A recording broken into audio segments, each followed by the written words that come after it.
Assalamualaikum warahmatullahi wabarakatuh. Pada kesempatan ini, saya akan berbagi pengetahuan mengenai pemasaran.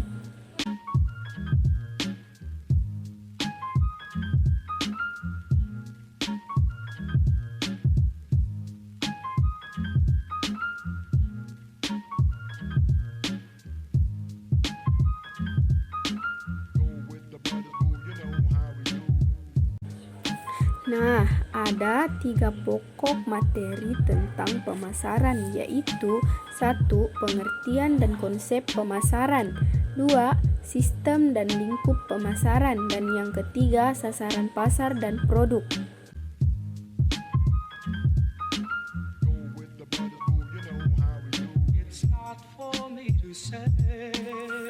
Materi yang pertama yaitu 1. Pengertian dan konsep pemasaran. Poin A. Pengertian pemasaran. Pemasaran adalah aktivitas serangkaian institusi dan proses menciptakan, mengomunikasikan, menyampaikan, dan mempertukarkan tawaran yang bernilai bagi pelanggan, klien, mitra, dan masyarakat umum. Pemasaran dimulai dengan pemenuhan kebutuhan manusia yang kemudian bertumbuh menjadi keinginan manusia.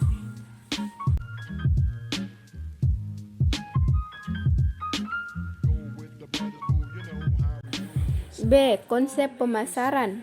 1. Konsep produksi. Konsep ini berorientasi pada produksi untuk memobilisasi semua usaha agar tercapai efisiensi produk yang tinggi dan dapat dilakukan distribusi yang lebih merata. 2. Konsep produk. Pada konsep produk lebih menekankan kepada konsumen bahwa mereka dapat melihat produk yang dimiliki dengan kualitas, kinerja, serta karakteristik yang baik. 3. Konsep penjualan. Konsep penjualan berorientasi kepada kepuasan konsumen, di mana perusahaan harus mampu melakukan penjualan brand dan melakukan promosi yang gencar. 4. Konsep tim pemasaran dan pemasaran sosial. Konsep yang satu ini juga merupakan salah satu kunci agar dapat mencapai tujuan dari perusahaan, yaitu dapat melihat kemauan serta kebutuhan dari keinginan pasar. 5. Konsep pemasaran global. Konsep pemasaran global di mana seorang manajer eksekutif harus bisa mempertimbangkan segala faktor yang dapat mempengaruhi pemasaran dengan baik dan efektif. Materi kedua yaitu sistem dan lingkup pemasaran. Sistem pemasaran menggunakan sosial media. Media sosial adalah alat pemasaran yang paling ampuh karena hampir semua orang dari berbagai latar belakang yang berbeda sangat aktif menggunakannya. Menawarkan produk secara gratis. Cara ini dianggap sangat ampuh untuk menjaring konsumen karena sesuatu yang gratis akan sangat sulit dilewatkan begitu saja. Memilih tempat strategis. Tempat strategis masih menjadi salah satu yang patut dipertimbangkan karena dengan tempat penjualan yang strategis berarti produk Anda memiliki kemungkinan terlihat lebih tinggi dan tentu saja memicu penjualan yang tinggi. Memberi insentif untuk rekomendasi. Sebuah produk akan terlihat bagus dan dapat dipercaya bila ada yang merekomendasikannya. Menjalin hubungan baik dengan konsumen. Konsumen yang loyal adalah sebuah aset penting perusahaan. Mulut ke mulut. Tim pemasaran Anda berkomunikasi secara langsung dengan konsumen. Setelah konsumen membeli produk dan merasa puas dengan produk tersebut, konsumen akan memberitahu konsumen lainnya. Lingkup pemasaran. Lingkungan internal. Lingkungan internal adalah kegiatan-kegiatan internal perusahaan yang dapat dikendalikan. Lingkungan internal bersifat universal, meliputi keseluruhan fungsi-fungsi yang dilakukan oleh setiap bisnis. Akan tetapi, tidak setiap bisnis menjalankan semua kegiatan-kegiatan fungsi tersebut. Misalnya, suatu perusahaan hanya melakukan kegiatan proses produksi saja. Lingkungan internal pemasaran. Pada umumnya, aspek pemasaran meliputi kegiatan-kegiatan yang berkaitan dengan 1. Perencanaan barang, 2. Penetapan harga, 3. Program promosi, 4. Saluran distribusi.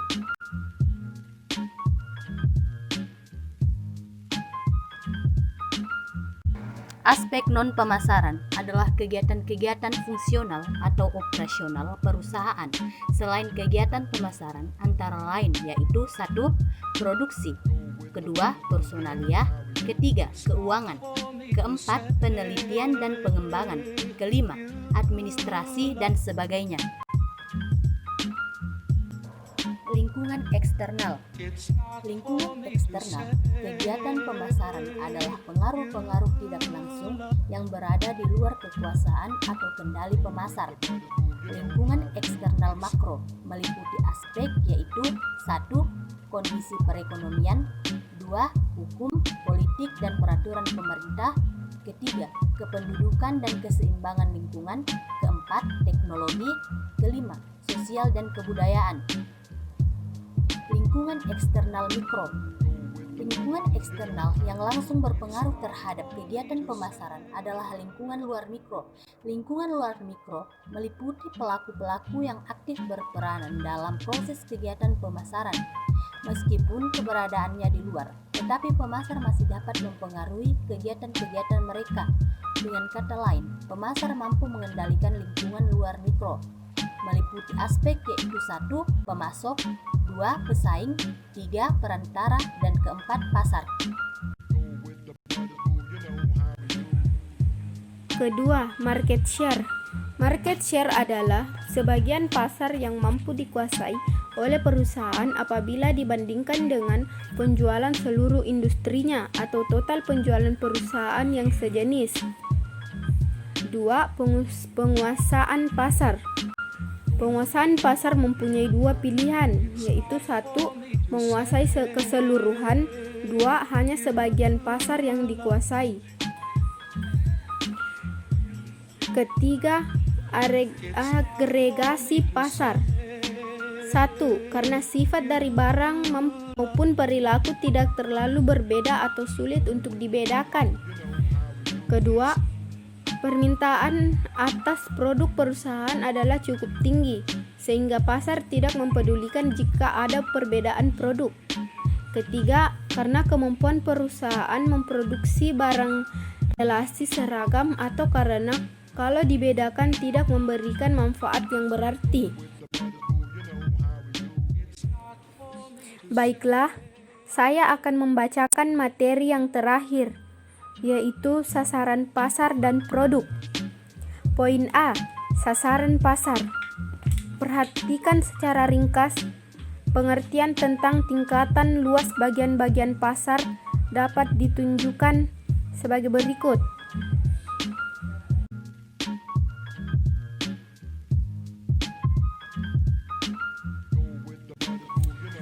5. Segmentasi pasar. Segmentasi pasar adalah proses membagi-bagi pasar yang semula berperilaku heterogen menjadi beberapa kelompok pasar yang sekarang berperilaku lebih seragam.